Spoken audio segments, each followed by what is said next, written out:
And welcome back to everyone's favourite legally distinct game show, Well, Technically!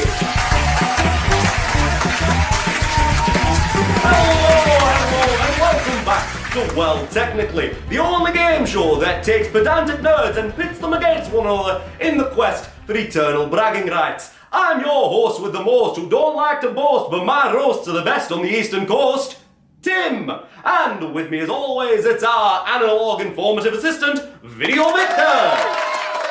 As always, Tim, your jokes are lower quality than a video CD. Said the reel-to-reel tape recorder! Have care how you speak to me.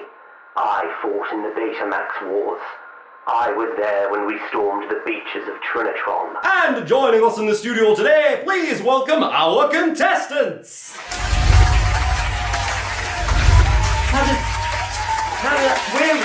Happy to be here, Tim. Where am I? What, you don't remember? Last episode. Okay, you know what? There's only one way for us to settle this. Well, technically, you and me, right now. I'm gonna need some more explanation. Ah, easy. What on earth are you even talking about? Oh.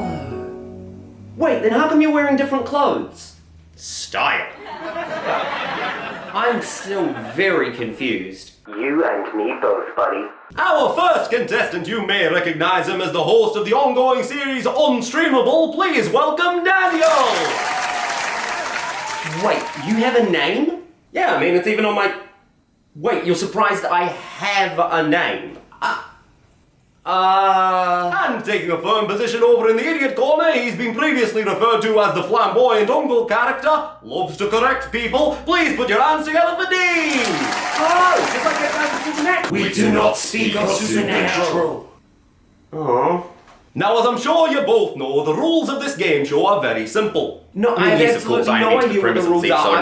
I have no idea about any rules. Daniel, you're going to argue some movies or TV shows that, although are available on streaming sites, you claim count as being unstreamable. If you can come up with 5 examples, then you win the game. Dean, as the unwitting challenger, you're going to refute Daniel's points. Try and pick them apart. If you can unpick any one of his arguments, then you're today's victor. And speaking of Victor, tell them what they're walking away with today if they win the show. Today's champion will be walking away with a DVD copy of the 2008 hit musical movie, Mamma Mia.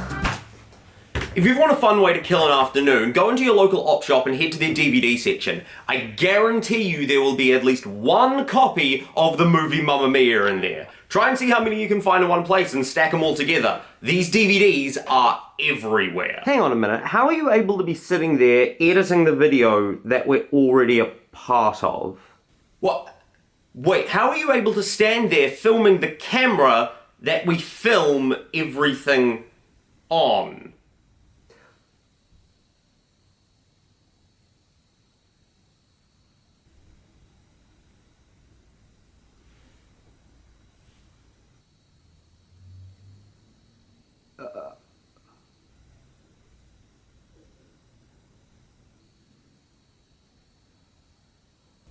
I mean, is anything even real anymore? Thanks. That's it? Mamma Mia on DVD? And ultimate bragging rights from here till eternity. Oh, let's fucking do this! To get us into the argumentative mood, let's start with an easy warm-up. Daniel, can you tell us what qualifies a movie or TV show to be in an episode of Unstreamable? Well, Tim, for media to qualify for Unstreamable, it has to be something that you can't stream on a digital streaming site. Whoop, it appears that our challenger has found his buzzer. Dean, please! Specifically, it has to be unavailable to stream in New Zealand. Oh, back to our first contestant, Daniel! And it has to be legally distributed by the copyright holders. But not just in the form of a digital rental. As of the day this episode originally aired, which you can find in the upper right-hand corner of your screen for those playing at home. With information gathered from justwatch.com. Not a paid promotion. Oh, I'm Dean with the final criteria. Daniel, have you got a rebuttal, or is this whole thing all over before it even starts? Actually, Time, there is one final criteria that my bespectacled doppelganger has yet to mention. I am to have it as part of my physical media collection. Oh, I'm back for one strong with a final rule! Dean, how do you feel after our warm-up round? I'm going to remove your spine with a rusted potato peeler and reduce you to a pile of jello. Well then, let's get ready to wiggle. Round 1. We throw over to our first contestant. Take it away, Daniel. Thanks, Timon. I'm going to start with the beloved film adaptation of my favourite hero, Superman. All the films in that box set are available to stream on Neon. Ooh, and we have a rebuttal already. Dean, can we have a quick fact check on that one? Superman the movie, Superman 2, Superman 3, Superman 4, The Quest for Peace, Superman Returns, and even the Richard Donner cut of Superman 2. So, ha! And what about the expanded edition of Superman 1? The... what now? So Derek, Dean is correct about the 6 films available on Neon. However, this box set, the Superman Motion Picture Anthology, also includes an additional cut of the first live-action Superman feature film, which adds an additional 8 minutes of footage back into the film, including a scene where Superman gets shot with machine guns, flamethrowers, and a freeze ray. Great stuff. Actually, the first live-action Superman feature film was called Superman and the Mole Men, which is included as a bonus feature on disc 1 of this box set. Oh, and with that devastating blow, round 1 goes to Daniel!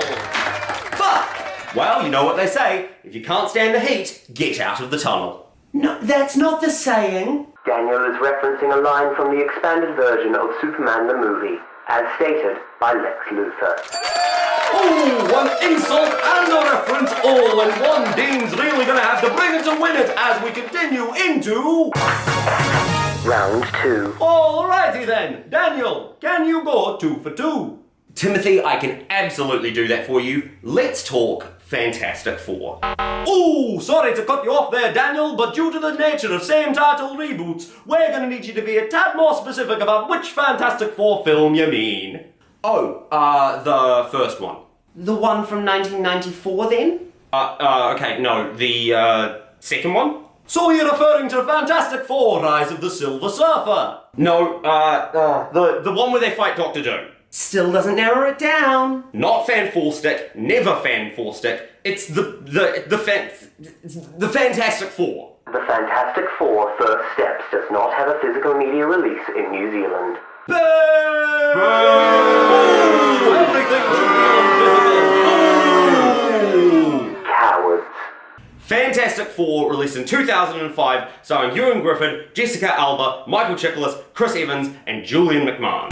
Which is available on Disney+.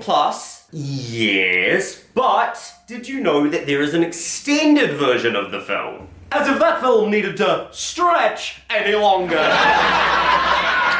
Doesn't say anything on the case about extra footage. Yeah, some versions do, apparently some don't, but yeah, 20 extra minutes of footage, including a Wolverine cameo. Wait, really? Technically? And that's our word of the day, which means you're going home with a copy of the highest selling VHS of all time. It's Disney's The Lion King. The non-special edition. Apologies there, Daniel. Phooey. Round 3. Tim Tam, may I commence this round with a video submission? Why are you asking me for? You're in control of this whole video because you're in control of the editing. You're goddamn right about that. I've seen things you people wouldn't believe. Director's cuts of movies once meddled with by studios. I watched special features glitter on CRTs and commentaries on DVD. Those versions will be lost in time like bitrate to the stream. Time to die.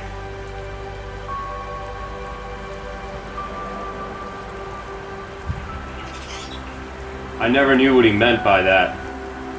You could rent Blade Runner on at least 3 streaming services. Maybe that was the sequel. Or Or maybe he was just a madman, desperate to prove that his collection meant something more than just a hoarding problem. Hey! Objection. Relevance? Objection? What do you mean? I'm a game show host. I'm not a judge. I'll allow it. Blade Runner is currently streaming on Amazon Prime. I don't think that technically counts as... thank you. I don't think that technically counts as a rebuttal. Why not? You didn't press your buzzer. Blade Runner is The currently... version of Blade Runner currently streaming on Amazon Prime is the original theatrical version, which was finalised without the director Ridley Scott's involvement. It includes an awful, happy ending, and just the worst voiceover narration by Harrison Ford that I've ever heard. It over-explains absolutely everything and just makes the entire film worse. Replicants weren't supposed to have feelings. Neither were Blade Runners. What the hell was happening to me? Whereas I own the director's cut version, which was also technically finalised without Ridley Scott, but there's definitely other video essays that go into much more detail about that and explain it way better than I ever could. Thank you. And with that, round 3 goes to our reigning champion, Daniel! And now a very quick word from our sponsor. We still don't have anyone willing to sponsor the show.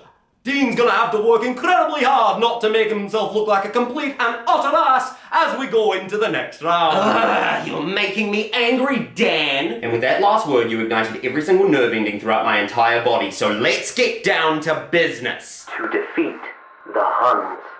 Round 4! Wait, no, that's not my job. To me, I'd like to talk about Batman of the Future, Return of the Joker. Okay, firstly, it's Batman Beyond, Return of the Joker. Well, actually, this is... And secondly, I know what you're going to say. You're going to explain the fact that the original version of Return of the Joker was censored due to a knee-jerk reaction from the fallout of the Columbine massacre. But you're wrong. It wasn't because of Columbine, but rather because a higher up at Kids WB was interfering with the film independent of the fallout of Columbine. Well, actually, I'm not sure And that... anyways, the version of Return of the Joker that's available to stream on Neon is the uncensored version. So, take that and shove it up your hot potato.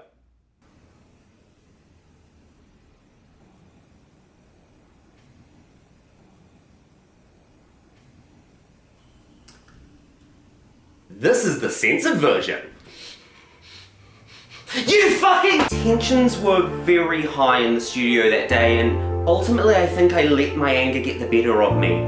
I actually very much appreciate being corrected, and so I need to apologize to Daniel, to let him know that it wasn't anything personal, and that going forward I'm going to try and be more open-minded and a more well-rounded person to talk to.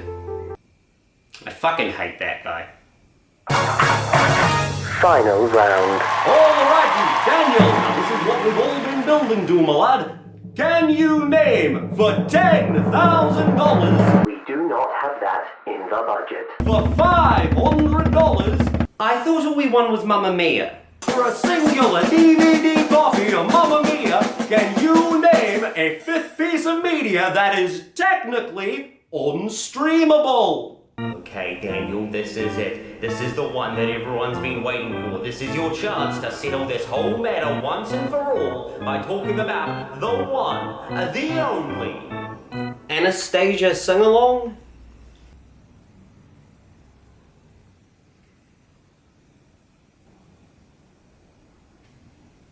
So, wing and a miss. I mean...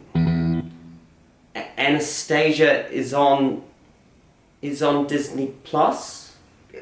Yes, but this is a sing-along video with on-screen lyrics and clips from other videos too.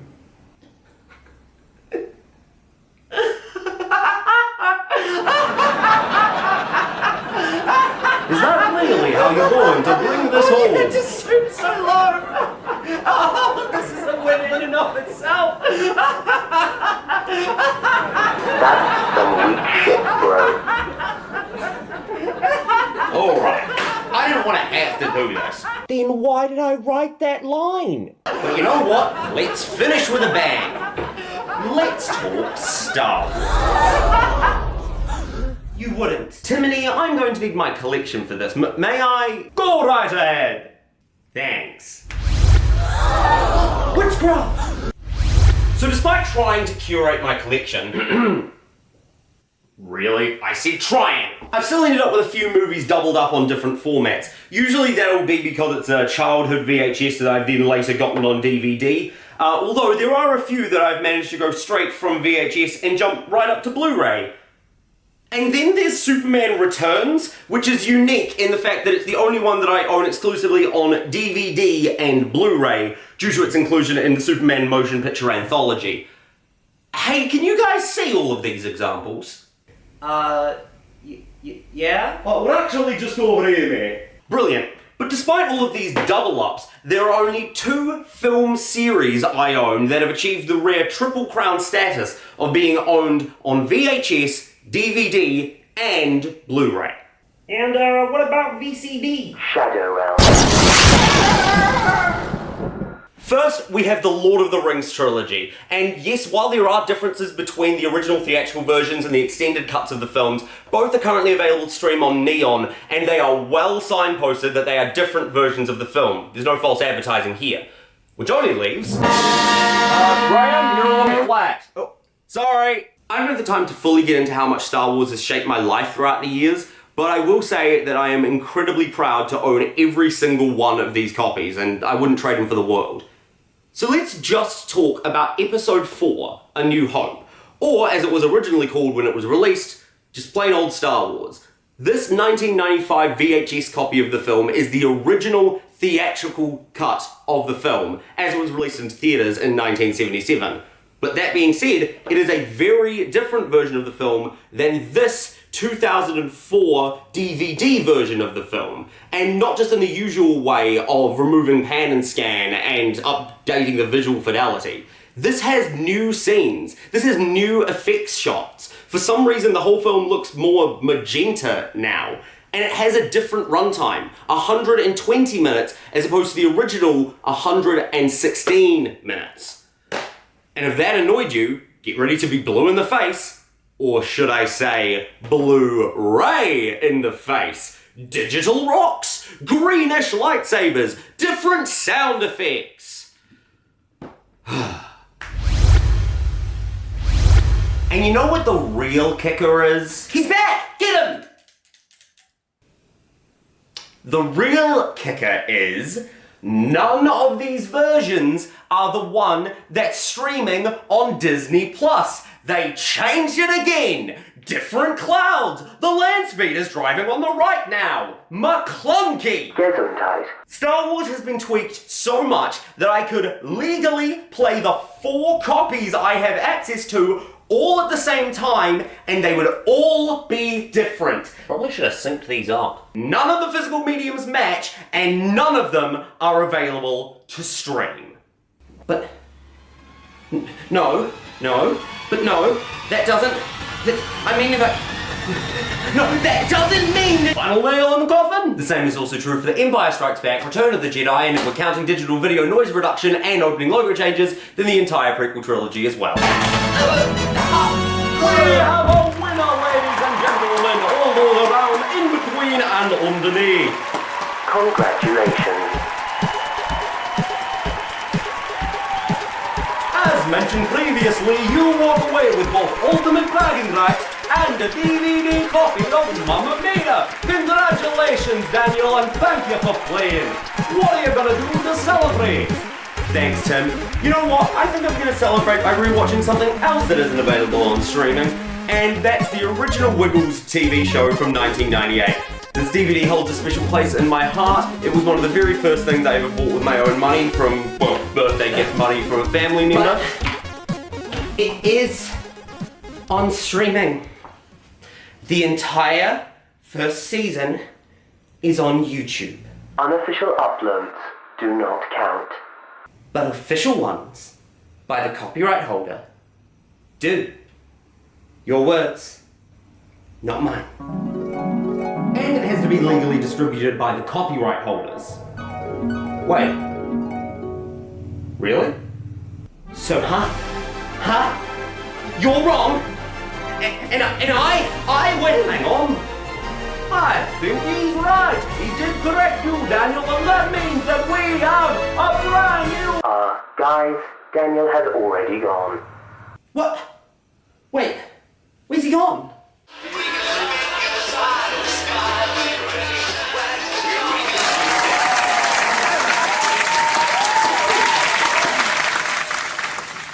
So wait, does that mean that I win? Well, Dean, in a way, I think you both won. Because it's not just about the prizes, but about what we learned and rediscovered our love for along the way.